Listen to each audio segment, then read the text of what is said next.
Welcome to the Diary of Discovery, the podcast where we delve deep into the human experience of healing and transformation. I'm your host, Jackie Clark, and each week we will sit down with inspiring individuals who have embarked on their own personal journeys of healing and self-discovery.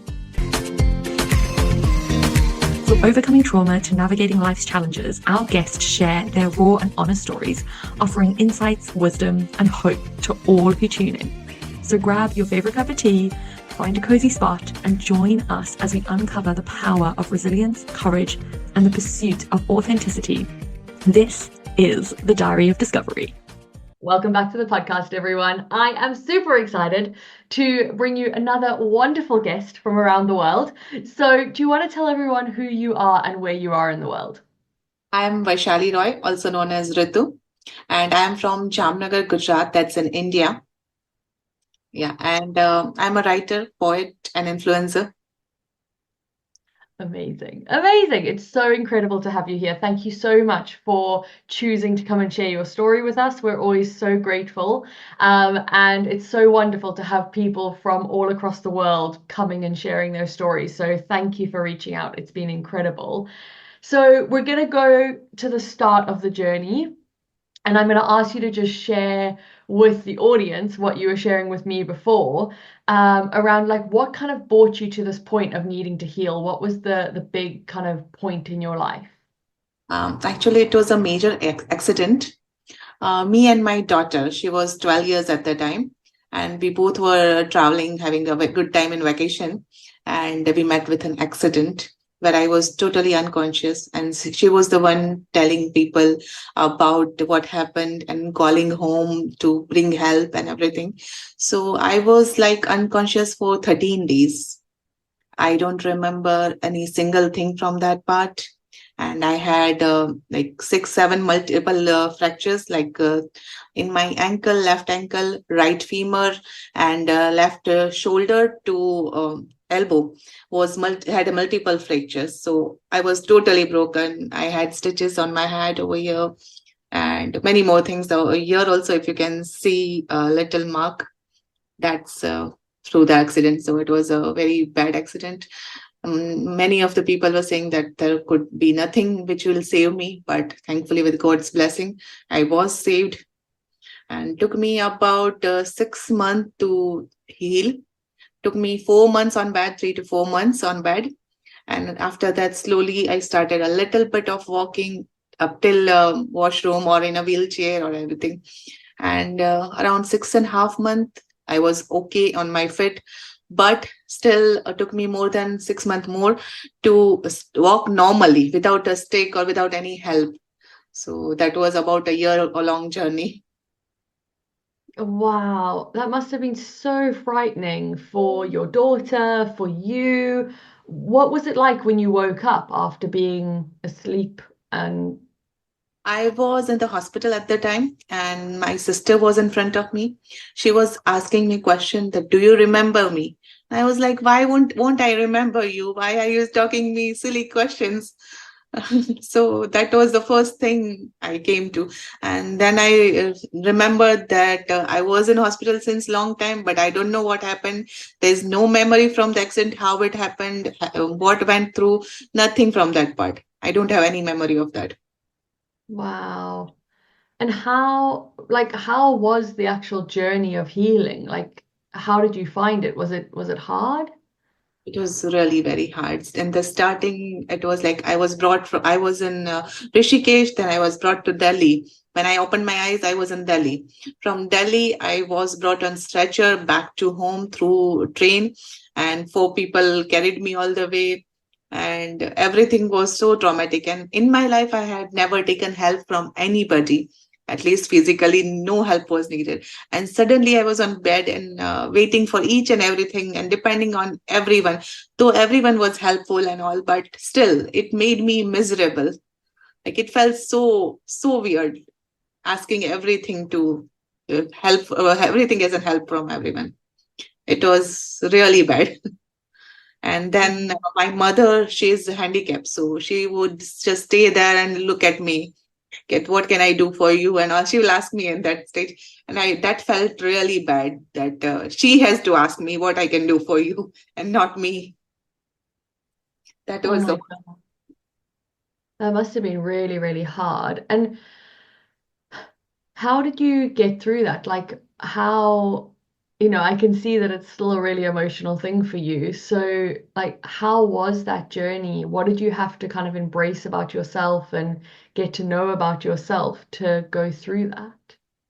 After a little while, I came to know that how my daughter, 12 years old daughter, managed all these things, how she contacted everyone at home. It was afternoon time, everyone was sleeping, no one was picking up the call. She had to contact third persons and then again reach back home. And then after, she was also injured. Her femur bone was broken too. She had a rod too. So it was first of all her because I have never left her in my life alone. And that was the worst time that I could leave her alone. Yeah. So first of all, she gave me hope that if she can do, why can't I? And then I had to live for my mother, my husband, my daughter, everyone. So I had to gather the courage.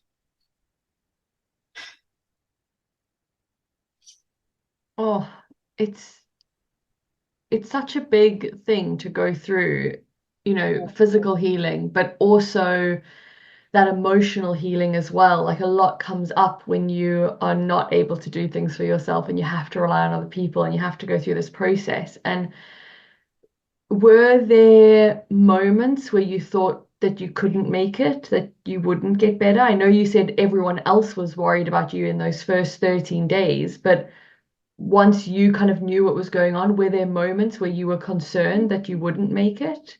No, because when I woke up, my all operations were done, my surgeries were done. Doctor announced everything is all right. And even when I woke up, like I was in pieces still. I spoke to my sister. Then again, I was down, like maybe due to this medicines and those things that they were giving me. I was unconscious, mostly unconscious. So about 10-15 days went by like that in the hospital. Then when I started getting a little bit okay, that was the time I was kept conscious, like 2-3 days in the hospital. And that was the time I was like eager to go back home, eager to meet my daughter. My sister and my brother were with me there. My husband was taking care of my daughter. And I was so eager that I want to go back home. And I can't wait here more. That was the only thing going on. I didn't know that what had happened to me. They just said that I met an accident. And I was like, okay, but I can stand up. I can still try. And they were like, no, you can't. Gosh. And how was your daughter when you got home? She was still on bed because she had also a broken femur and she was able to walk through the walker and sticks through. But she was so happy to see me. She she had been through a lot of trauma. In about a month, I came to know that she was seeing visions, that someone is there, someone is standing there when there was no one. And then I had to consult her to a psychiatrist to give her some help with that. And then we also came to know that she had low hemoglobin, which was making her see visions as well. So we worked on that. And about like it was just 15, 20 days I was home and we went through all this again. It was very hard time. Oh, absolutely, I'm sure. And what changed for you? Like what outlook changed? How did life look different after? Yeah, I was taking life pretty easy before that. Like I was too bold to do anything, too free to do anything, never cared a little. But after that time, I felt like life is too short. You don't know what will happen tomorrow to you. So if you want to do something, you have to do it right now. There is no tomorrow. Mm. So that's the first thing changed for me. Then I became a little more careful about driving, about where I'm traveling. And then I decided that now I don't want to travel without my husband, without my family. If we are going, we all are going. Otherwise, we are not going. Mm, Yeah. absolutely. Yeah, I can completely understand that. It's scary when something like this happens, especially when you've got a small child with you and she handled it so well, but it could have been different. So that is, yeah, absolutely something to really think about. And How long ago was the accident now? Was January 2022. Okay, so still really recently in the greater scheme of things. And how is life now? Like, Many things have changed. Like from January 22 to about November, December, I was totally in healing process. Then I came to know that my shoulder to elbow bone has not joined. So the doctor said that keep waiting for till 10, 11 months, and it didn't work out. So I had to go through another operation in 23 in January again. So I went through that operation, took me about 2 more months to heal. Then I thought that, okay, I have spoiled many of the years of my life, and now, even this year. So now I want to do something better for myself. I want to change my perspective. I want to change myself. So at that time, like before uh, I was in this accident, I was 87 kgs. I never worried for my weight. So then after accident, I lost a lot of weight and everything. But then even I was 81. So what I did first thing in the March was I took some healthy diet and went through changing process and all that. In that process, I reversed my sugar, reversed my cholesterol, I reversed my migraine, and I became healthy. I lost about 12, 13 kgs weight. I became very good health. I got my healthy figure, and I was happy with myself, my look, my personality, everything. I was going on good. And the best thing that happened was in 2023 December, after 14 years, 13 years after, I came to know that I'm pregnant again. And I had another baby in the June 2024 after all these years. oh, that's incredible. Congratulations. You. Thank you so much. Do you think that the accident kind of like jolted something in you to change your life and like go down this path? Yes, it definitely did. Because I was always conscious about my weight, about my health, but I never did anything because I thought this time. And this accident made me realize that there is no time in life. You never know what is coming. So do what you want to do right away. Mm. And is there anything else that you've done? Anything else that was on your list of things you wanted to get done that you've now actually taken the steps in doing? Yeah, actually, I was never an influencer before. So then in about August 2022, I started posting some videos because I had nothing more to do. I was just on a healing journey. And I thought I had want to make some difference to someone.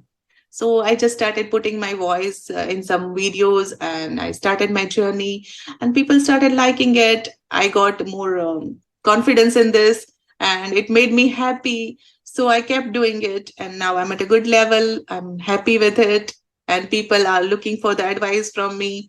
So it feels good and I have started making difference in people's life. That's amazing. And what does that look like in a day to day? Like how does that work? It's working great for me. Like first of all, it brings positivity to myself. And then people around me, they are also happy to see that after all these things, I've become a better person, not depression, by mind a depression person or anything like that. I have become better to do something better. I've grown up in life. That's amazing. It's always incredible. Like it's a choice.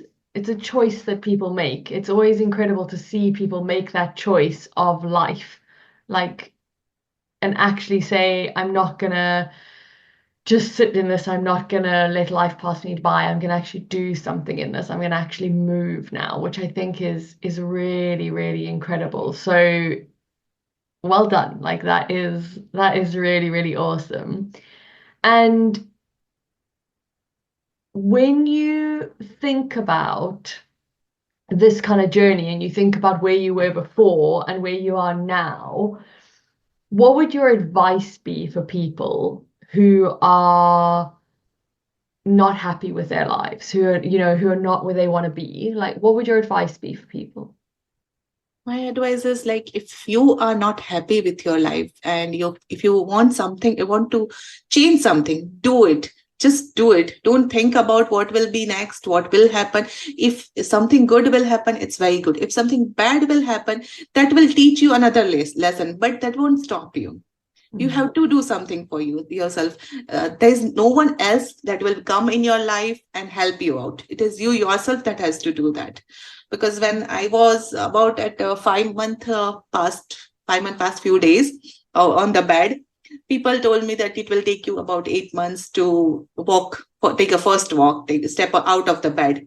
I said, no, I can't wait that much. Mm. And on the 6th month, I tried. That was the first step I had to take. My husband said, no, you don't do that. I said, okay, fine. So he went to office. Then I took some help from the caretakers and I tried and it worked. So the first steps you have to take. People will help you, but first step is yours. Absolutely. I think that's such an important thing for people to remember. It's very easy to get trapped in what other people are saying is right for you, but actually you know best. You know your body, you know your journey, you know what you can do. And being able to lean into that and trust yourself in that process and know that actually you know what's best for you is really, really important. So again, I think that's such a good thing as you've kind of gone on that journey.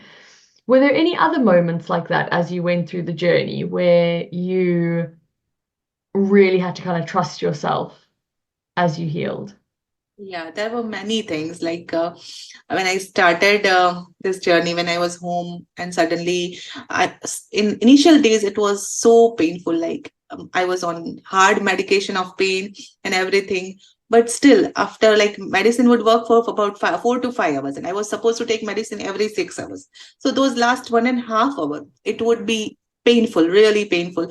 And initially, I would cry, and people will be like, everything will be okay, they will console me, they will be there. But after a few days, about a month, they thought that she'll get okay. So they started doing, because they also had to do their own work. No one can sit beside you everywhere every time. So then I realized that okay, it's my journey and I have to do it.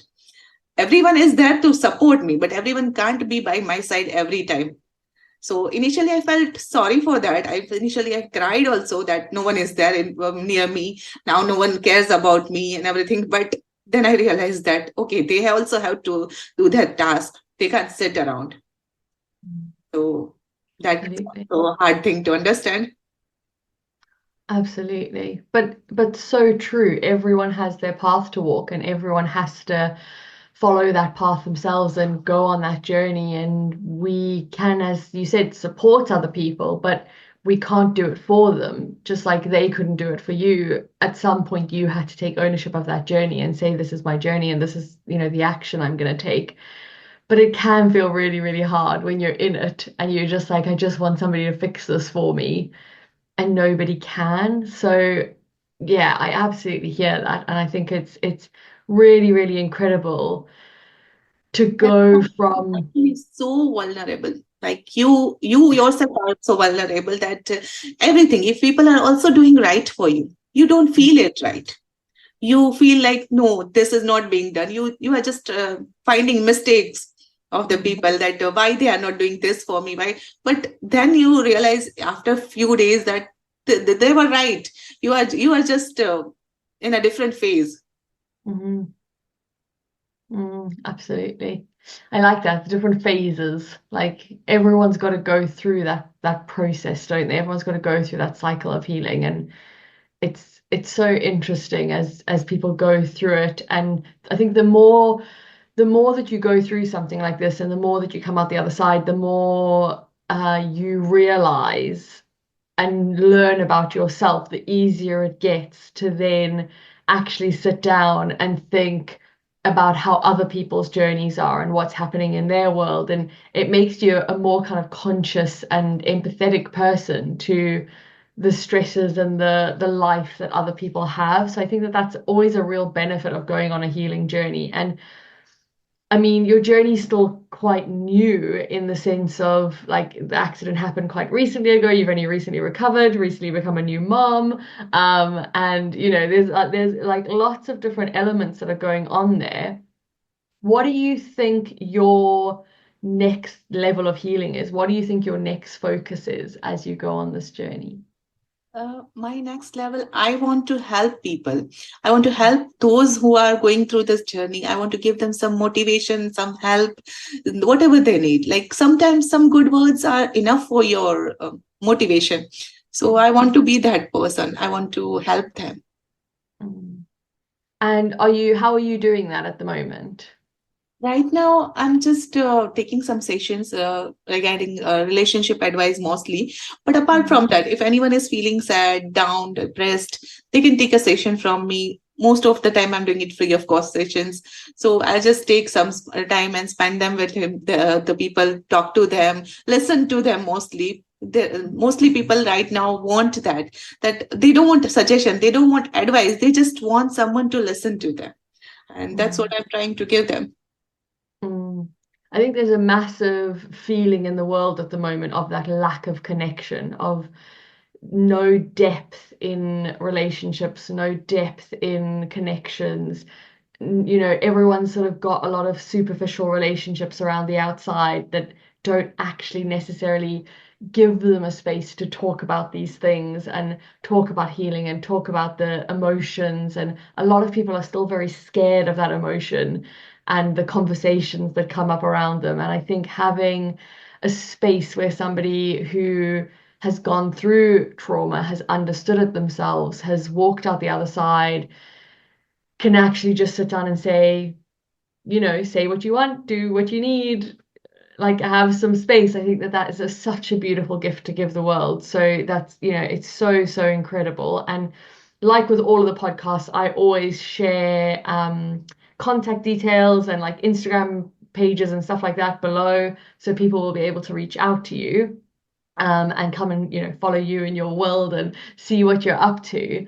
Um, but I guess my kind of final question is like, what is one thing you'd like to leave people with? Like one thought or suggestion that you'd like to leave people with for the future?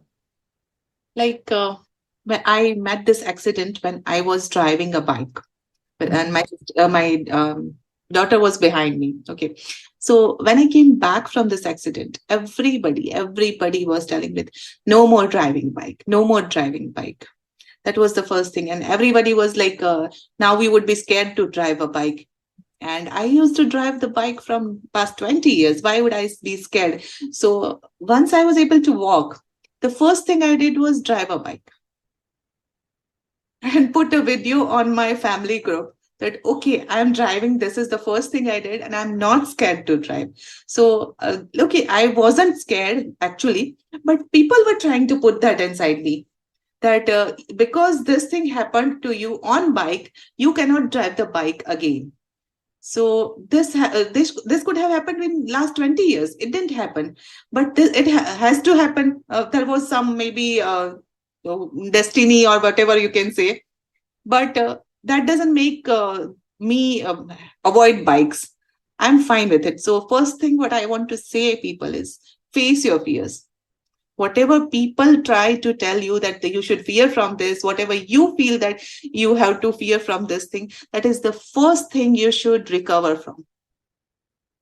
Only your fears can stop you in this world, nothing else can. Oh, absolutely. Absolutely. That's such a beautiful message to leave people with, because I think it is so true that if something bad happens, we as humans have such a tendency to attach that fear to something in that situation. So, whatever it is, we attach the fear to whatever seems most logical. Right. And it's so true that actually that can be quite detrimental. It can be quite damaging because it might not even be the link, like it might not even be the thing that we should be attaching. So getting back on the bike, quite literally, I think is such an incredible show of power, like show of trust in yourself, which is so, so wonderful. Amazing. Oh my gosh. So, okay, it's been so wonderful to talk to you and go through this process. Obviously, we'll link all of your details down below. And I just want to say a massive thank you for being part of this journey, for sharing your story, and hopefully for just bringing some light to other people's lives as well. So, thank you so much for being part of this. It's my pleasure. It's definitely a pleasure to meet you, to talk to you, and to put these thoughts in front of people. And I really hope that it could help somebody. Thank you for listening to another inspiring episode of The Diary of Discovery.